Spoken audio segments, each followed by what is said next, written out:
Hello mga ka-vibes! So for today, may inorder ako na galing sa TikTok shop. Nagagawa tayo ng dishwashing. Ayan, ito ang laman niya. Ingredients ng dishwashing. Bago natin simulan ang paggawa ng dishwashing, buksan muna natin ang ating package. Ayan, ginugunting ko muna siya kasi balot na balot talaga ito.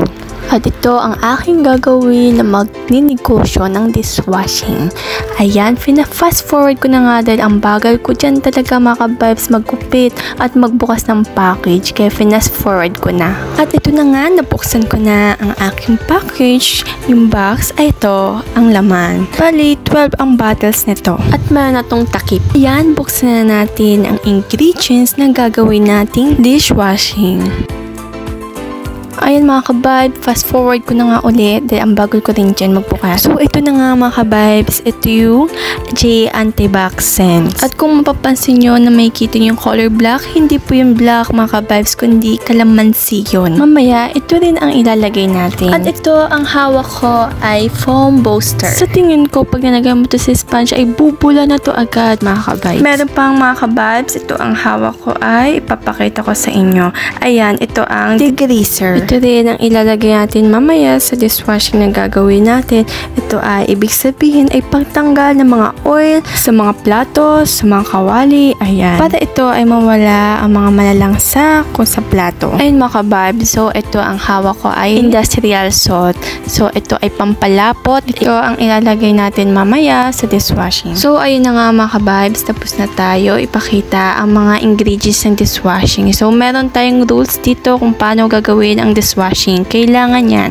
Importante yan sa gagawin natin. Ayun mga ka-vibes, nakalimutan ko kung anong tawag nito. Basta ang naalala ko lang ito is parang itong pampabula. So ito na nga, meron tayong timba. Ito ay 15 liters na tubig ang inilagay ko dito. So mga ka-vibes, ayan. So kukunin na natin ang pampabula na hindi ko alam yung name.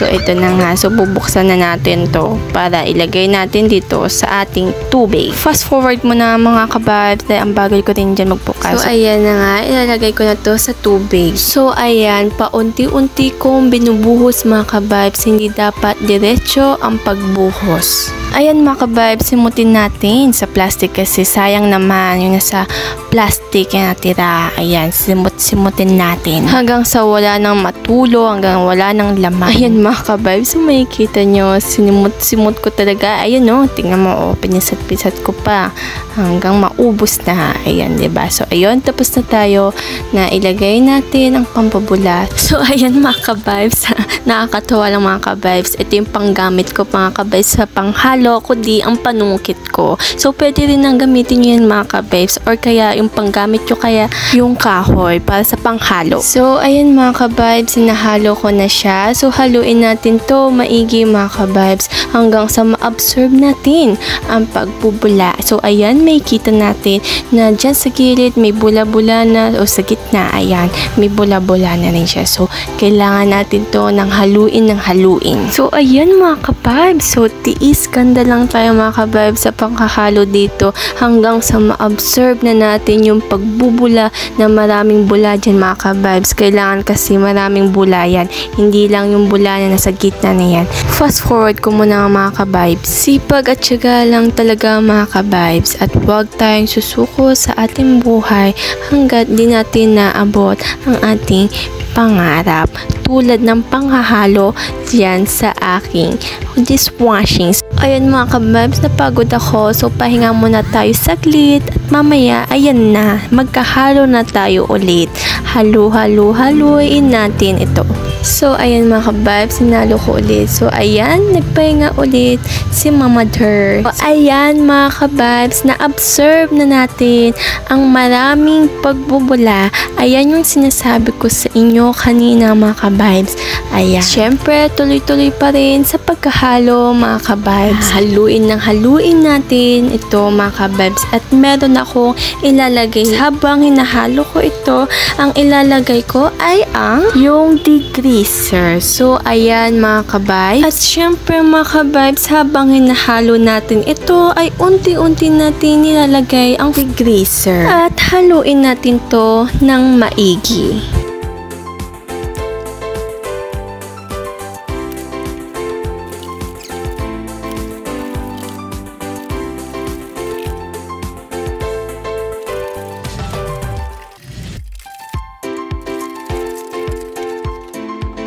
pagkatapos nating haluin, ang next naman natin ay ang foam booster. So, ito yan, ilalagay natin yan.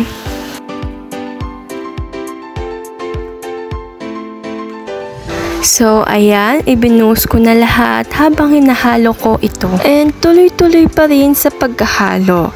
Haluin pa rin natin.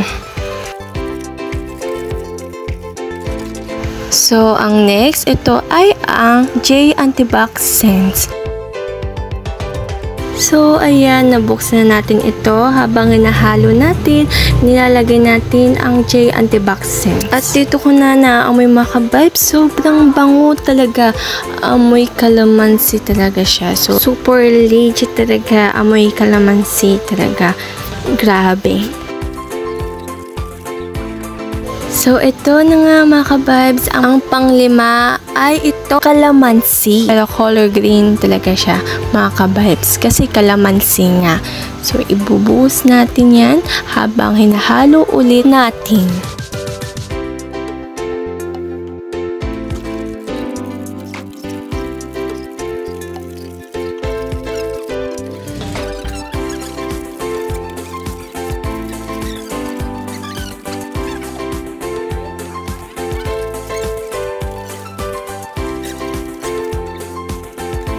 So, ayan mga ka-vibes. So, ang pang-last natin ay itong pampalapot. So, habang hinahalo rin, nilalagay rin po unti-unti ang pampalapot. Dahan-dahan natin nilalagay.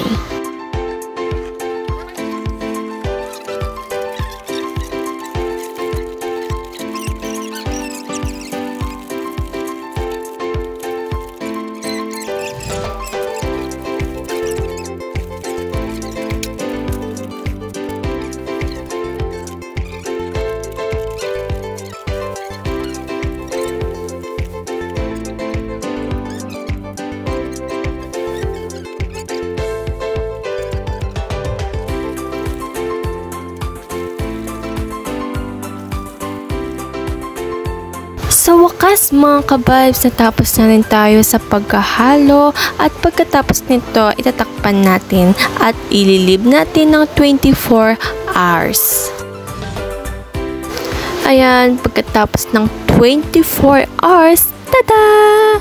Yan na ang ating dishwashing mga ka-vibes. So, ayan, may kita nyo, medyo nawala yung bula. So, pinalip natin kasi siya ng 24 hours. So, ilalagay natin dito sa bottle. At syempre, gagamit tayong tabo at imbudo.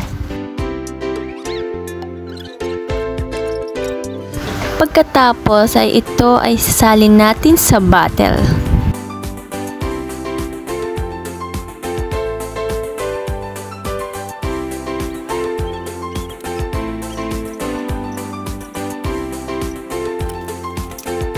So, ayan mga ka-vibes, tapos na natin ilagay ang dishwashing sa bottle.